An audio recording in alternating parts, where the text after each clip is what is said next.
Oh. Hey. Perfect. See you perfectly.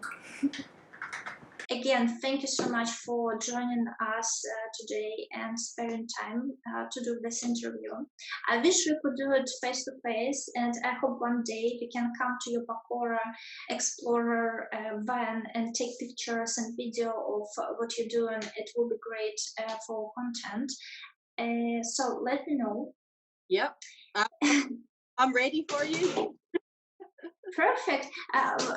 Yeah, we can talk it over LinkedIn in direct messages and discuss it.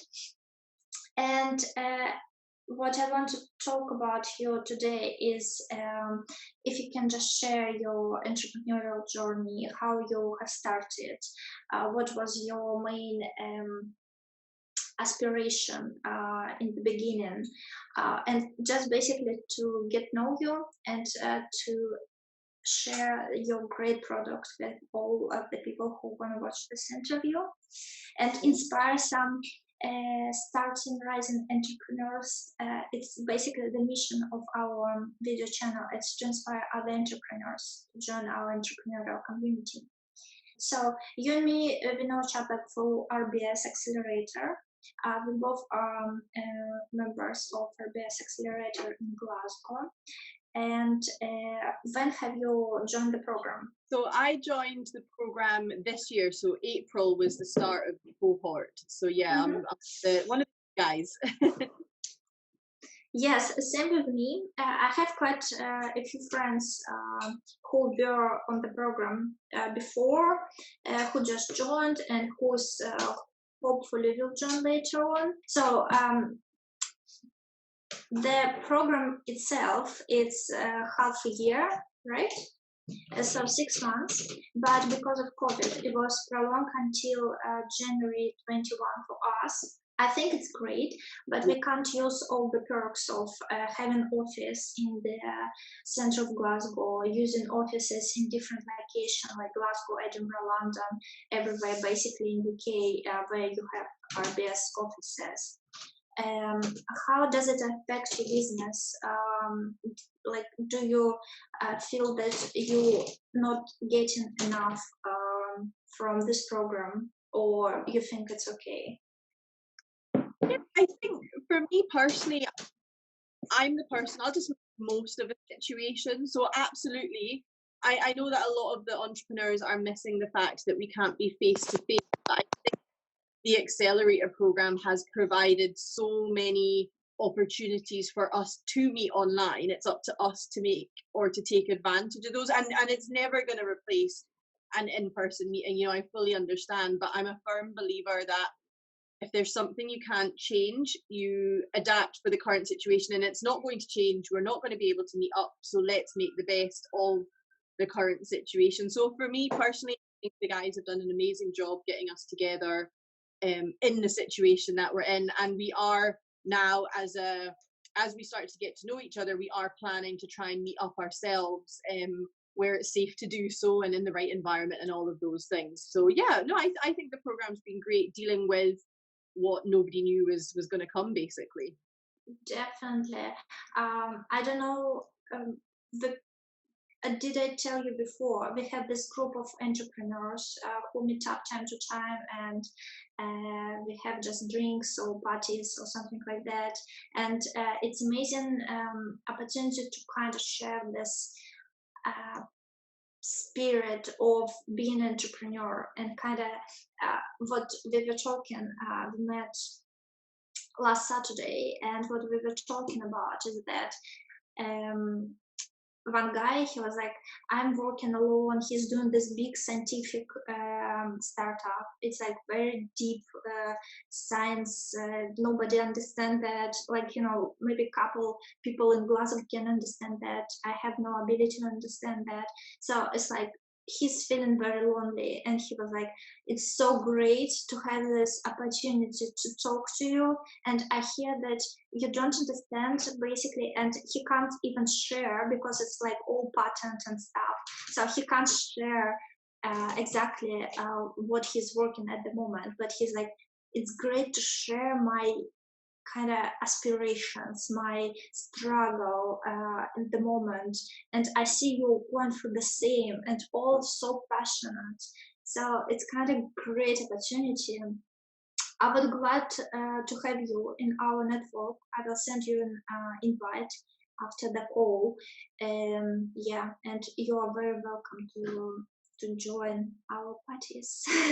Yeah, no, I think it's great, and I totally agree. I think there is definitely something about when entrepreneurs or when business people get together, you get this energy, you get a buzz, you get a collective of minds that are all seem in on the same path, whether it's innovation or tech or ideas or creativity. This all seems to come together when you get this group. So totally, you've made me realize that I don't think you're aware that we are organizing a Glasgow meetup as well, myself and another guy in the Glasgow. So I posted on the Facebook group, so I will also send you those details, because Great. this is one of the challenges, is trying to get the information to everybody, but we're having to do it ourselves because obviously the bank doesn't want to be seen to be encouraging large gatherings, which is absolutely the right thing to do, but we're wanting to try and get together as a small group. So I'll share those details with you. That's awesome. I love that. So how my startup and my co-founder, how we start journey is we were studying at the university, and they had this entrepreneurial mega friends kind of class, and we proposed one project. It went well, but we ditched the idea by the end because it was very big project. We couldn't manage to do it without experience, and we started this project, and we're doing this already for 2 years. What about you? When have you started? So I only started up really last year. Well, I registered the business in December 2018, but the journey really only began January 2019. It had been in my head for some time, so the idea itself had been on my mind for at least 18 months before that, and I was just thinking about a lot of things and speaking to people, but I had a very full-on job, and I wasn't in a position to leave that job. I didn't want to. I absolutely loved my job, so it was always something that stayed on the back of my mind. And then everyone kept saying to me, in business things that I kept reading, said, if there's something really on your mind and you can't get it out of your head, maybe it's time to do something about it. And that's when I thought, right, I need to do something about it. And that's when the journey started, really. So basically, you started business in when? Last January 2019. So I've only really been operational for, I guess, a year and so I guess 18 months, but I only started physically trading in March 2019. So I'm still very early, still quite junior in that sense. There was a lot of research beforehand, and I don't feel like I've had one full year of complete business where everything has run smoothly or worked, or I've not even a month where I've had the same level of business that I can actually predict what's going to happen. It's been that up and down. Mm-hmm. And this COVID situation probably also affected you quite a lot. So you do an amazing job in terms of sharing Pakora food. Can I call it that? Pakora Meals with Glaswegian people in Glasgow. Where this idea came from? That's a really good question. I think one thing is so for us in our culture, in Asian culture, so my parents are originally from Pakistan, Pakora for us is our go-to snack for everything. You're hungry, you need a snack, it's Pakora. If people come over to the house, they haven't told you they're coming, it's Pakora. Like, it's really, really easy to make. And here in Scotland in particular, they love their Pakora over here. And hugely so. It's amazing how much people love Pakora. And when I was thinking about starting up a street food business, I love cooking. I'm not a chef or anything, but I just love cooking. I love events.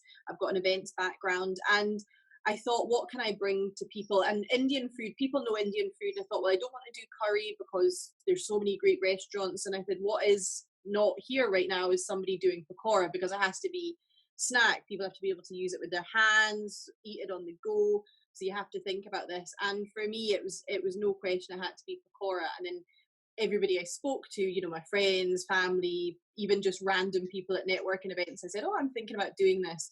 They all said, oh, I love pakora, I love pakora. And I've had people come to me who say, I don't like pakora. And then I say, can you just at least try my pakora? Because it's homemade, our family recipe. And those are the people that have come back the next day for more and said, this was not like pakora I've ever tasted before. Thank you, because this is exactly what we have on our kitchen table. You know, it's proper. I can't wait to try pakora.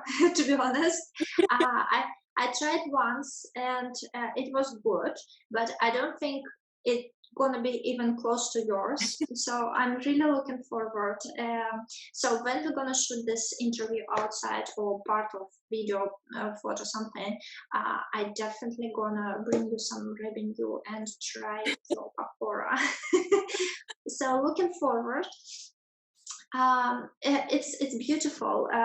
You're passionate about. We just had this workshop about investments and angel investors, and what the lady who's angel investor herself said, that what we are looking for is three things. It's a team. It's how much investments and where it's gonna go, kind of understanding and return of investments. And the third thing, Irina, do you remember? Team, return of investments, and the idea itself.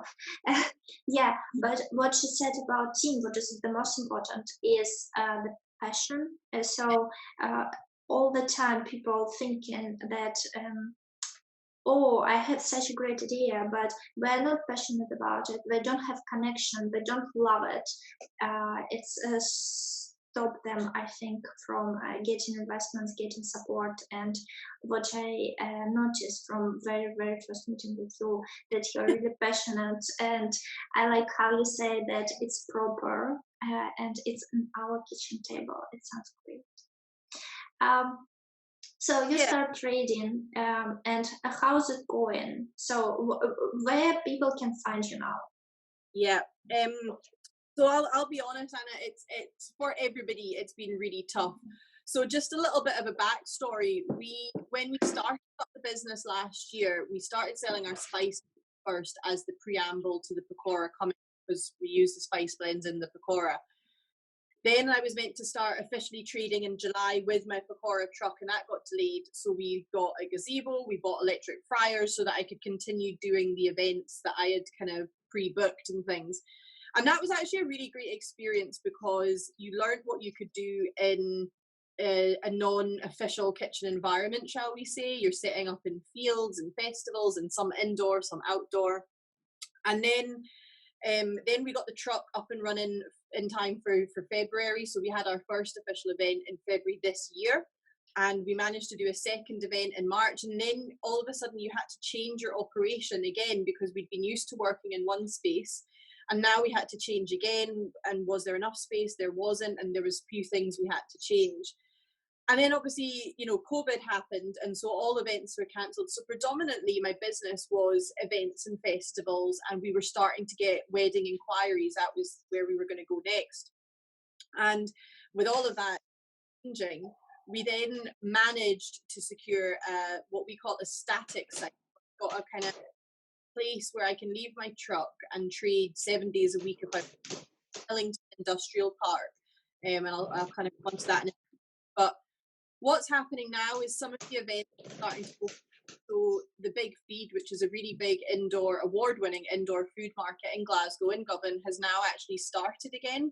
And we've been booked in for a couple of weekends in August and a couple of weekends in October.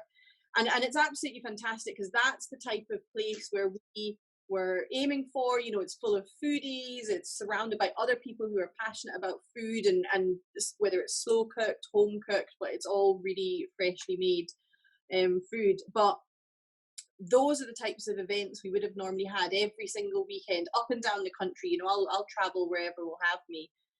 But after these 2 dates in August, I don't have anything now until October. So I'm having to use the static site and look at options like Deliveroo, for example, to just try and bring in volume and maintain the business. And to be honest, my thoughts are now to October to December, when trading outside is very difficult because it's cold, it's wet, and the street food trucks are generally set up to be kind of summertime. And so that's where my thoughts are now, is how am I going to keep the business going in the winter months? Is Deliveroo enough to sustain my business? And I don't know yet, because I've only been sort of trading back in this pandemic world for a couple of weeks, and no 2 weeks have been the same as far as business has been concerned. So it's very, very difficult to predict. Oh, it's absolutely horrible for many people. The situation, apart of just generally how bad it's for society, but for business owners, and especially in tourism and entertainment industry and food industry, it's definitely terrible.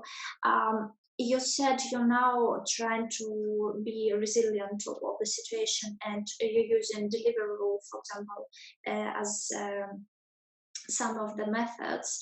So we already can find you on Deliveroo. By the end of this week, you will be able to. So this week, it's quite exciting because there's a sort of a photo shoot that's going to happen this week. The menu will go on. And choosing a delivery partner is actually, is a bit of a process, because there's the 3 big players. There's Just Eat, there's Uber Eats, and there's Deliveroo. And for me, I wanted to partner with somebody that understands quality, and probably the clients also are looking for that quality of food.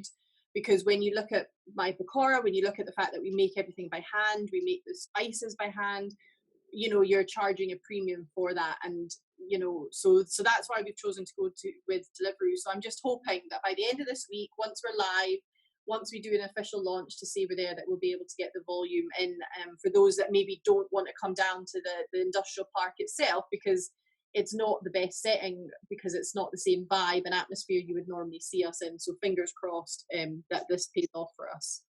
Yeah. So where is your truck right now, in terms of where is it located? Yeah, so right now it's in Hillington, so it's 435 to 437 Hillington Road, and we're sharing the same site as a charity called Eat Up Charity.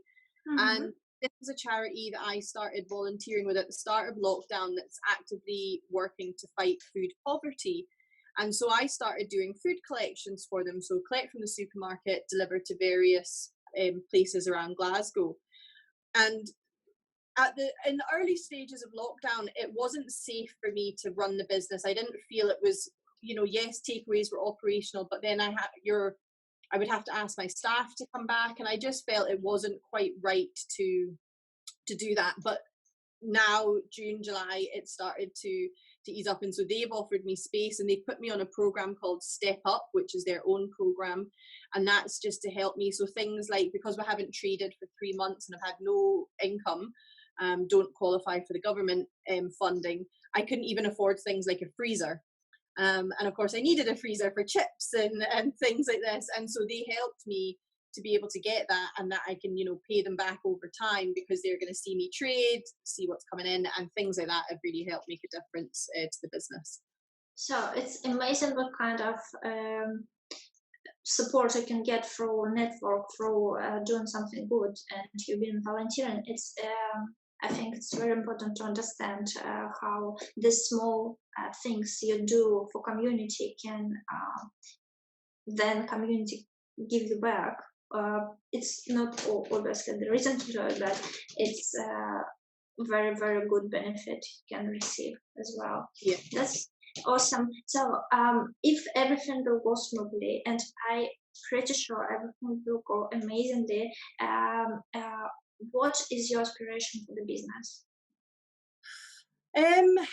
I'm kind of got a few things in mind, and this is sometimes where this entrepreneurial mindset, you need help from others to help you work through these ideas and things. But I mean, one of my original plans was that, you know, I want a Pakora Explorer in every city in Scotland, and why not every city in the UK, and then take it Europe wide, because I am the only person doing this right now.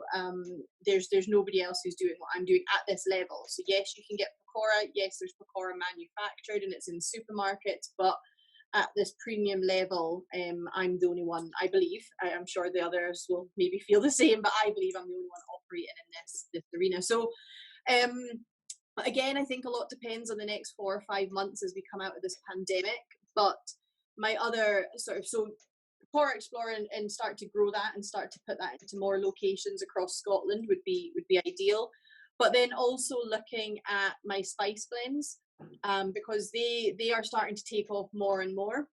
So work with other manufacturers. So for example, somebody who makes sausages or somebody who makes burgers, they could start to use my spice blends in their mixes. And so that's, I've got two kind of revenue streams for the business that are both, let's say, independent of each other. And so it's about exploring those options. And of course, looking ahead to next year, I mean, they're predicting that there's going to be a wedding every day next year because of all the weddings that were delayed and cancelled from this year, or certainly receptions. And so I would love to go back to that original concept, which was events, festivals, and weddings, and that type of thing. You mentioned before that you have full-time job. You're still having it. So I'm part-time officially. So I'm a European sales training manager for Hilton Hotels. So I deliver their sales training mainly virtually. Before the pandemic, we did deliver in-person training, but it will all move virtually now. But we deliver global programs, but I'm predominantly based for Europe, Middle East and Africa. So I've been on furlough from them since April, and I'm on furlough till the end of September. And my plan is, obviously, I'm starting to build up my team because I will be going back to work for Hilton, and then I want to build up my team so they can be independent of me and run on the days that I'm working for Hilton, and on the days that I'm not at Hilton, we'll be at events and festivals, and I'll get to be there and keep my hand in with the cooking, make sure that they're still following our brand standards, following our recipes, and you know, I'm not ready to let go of my baby yet. Yeah, I think in some way you've been lucky because you had this furlough period to work on your startup. But on day-to-day basis, do you think it's possible to be a full-time employee or even part-time employee and do business at the same time? Well, the last sort of 4 months before just leading up to I started in this particular role last year. So I was working full time, then part time while I started up the business. I think what I'll say on that is I'm a very driven person, and so I don't have any. Let's say I don't have any other distractions in terms of I don't have kids, or you know, yes, I've got family and friends, but you know, some of these other distractions that other people might have. I think what it takes is an ability to split your brain. So during the day, it's very much I'm Hilton and I have set hours for Hilton, and that has to be, and I turn off my email, I block my phone for personal messages, you know, this type of thing, because that's the promise that I made to them. But in the evening, once that's finished, I then start on, you know, the other side of the business, and then I go through those emails, and whether it's social media, whether it's finance, billing, whatever it is that needs done. So there's a saying that one of my old bosses has is we can be busy fools, and there's definitely times where I've been a busy fool and I'm working on too much and I'm not really giving it quality time and focus. But at the same time, I work really well under pressure, and that has also seen me produce some great things because I've gotten up at 5 a.m. and I've worked for 2 or 3 hours, and then I've started my day job because I'm a morning person. And I think this is another thing, as whether it's business people or people in general, you really have to understand how you as an individual works. And I am a morning person, so you can get me up as early as you want. I will work through, but in the afternoon, I start to get tired. I go to bed very early because I'm up so early, and that's how I maximize my productivity.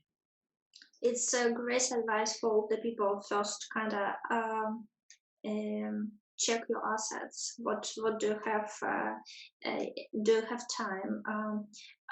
Me personally, I struggling with time. I feel I'm thinking about second project at the moment, but I just don't have time for it, like at all. I can't take time from NoFrames, and it's way too valuable. So my time for my company is way too valuable. I can't take it from, as you said, my baby, and put it to another baby. So basically, I can't afford to have a second kid. It's kind of super sad. Um, But yeah.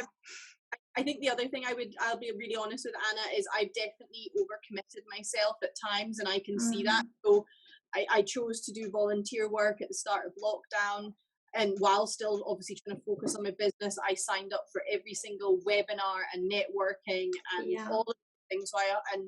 So I 100% overcommitted myself, but when I was able to then sort of realize that, I was able to understand where I could pull back, and now I'm getting to this level where I'm okay. Still a little bit busy, and I'm maybe pulled in a couple of directions, but I'm hoping that by the end of August my team will be in place and running. I've started to build, get somebody in marketing. I've started to get chef, front of house. They'll be able to do their bits and pieces. Start to then focus on my work, ready for when I go back into kind of that sort of full-time employment. Definitely.